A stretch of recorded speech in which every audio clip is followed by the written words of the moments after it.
Sveriges svar på bröderna Babbitt, Alex och Kalle Schulman, ligger kvar på listan från förra veckan. Bidragande faktorer är 2 nya polisanmälningar. En för olovlig körning till storklass och en för hets mot folkgrupp till lillklass.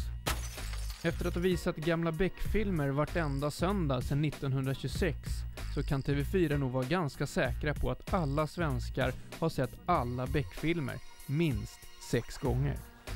Men jag tror att Gunvald och jag har hittat en samarbetsform. När man går på trav live så kan man åtminstone garva åt feta bilhandlare, juggemaffian och thailändska sällskapsflickor. Men när TV4 visar trav på TV så finns inget av den där charmen kvar.